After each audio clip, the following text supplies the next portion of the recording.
ในวันที่27มีนา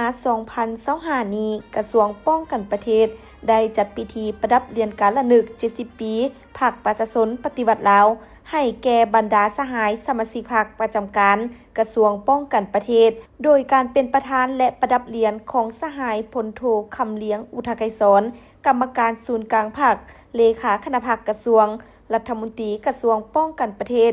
มีบรรดาคณะนำกระทรวงป้องกันประเทศกรมใหญ่ห้องว่าการกระทรวงป้องกันประเทศและกรมกองกำลังหลวงกำลังท้องถิ่นเข้าร่วมสหายพลตรีสอนทองพรหมละวงศ์กรรมการคณะประจำภาคกระทรวงห้องหัวหน้ากรมใหญ่การเมืองกองทัพได้ผ่านมติตกลงของคณะเลขาธิการศูนย์กลางภาค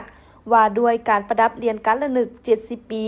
วันสั่งตั้งพรรคประชาชนปฏิวัติลาวในนี้ตกลงประดับเรียนการระลึก70 ปีให้สมาชิกพรรคประจำการกระทรวงป้องกันประเทศจำนวน 1,019 สหายในนั้นมีหญิง56 สหายที่มีผลงานคุณงามความดี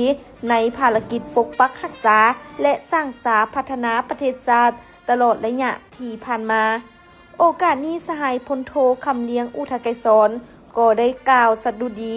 ซึ่งยกให้เห็นการกำเนิดเติบใหญ่หมุนเสื้อผลงานของพรรคประชาชนปฏิวัติลาวตลอดระยะเวลาที่ผ่านมาและยกให้เห็นถึงความหมายความสำคัญของการประดับเหรียญในครั้งนี้เป็นการย่องยอสรรเสริญคุณงามความดีและผลงานอันใหญ่หลวงของบรรดาการนำนายทหารที่ได้อุทิศตนเข้าในการปฏิบัติหน้าที่นำพาชี้นำสร้างสรรค์พัฒนาประเทศชาติในระยะที่ผ่านมา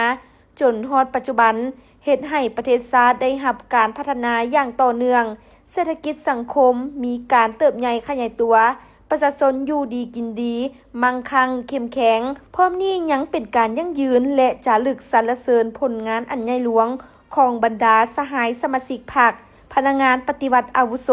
ผู้ที่มีคุณงามความดีอุทิศเหือแหงสติปัญญาประกอบส่วนปฏิบัติเข้าในหน้าที่เวียกงาน2หน้าที่ยุทธศาสตร์คือปกปักรักษาและสร้างสรรค์พัฒนาประเทศชาติตลอดระยะที่ผ่านมา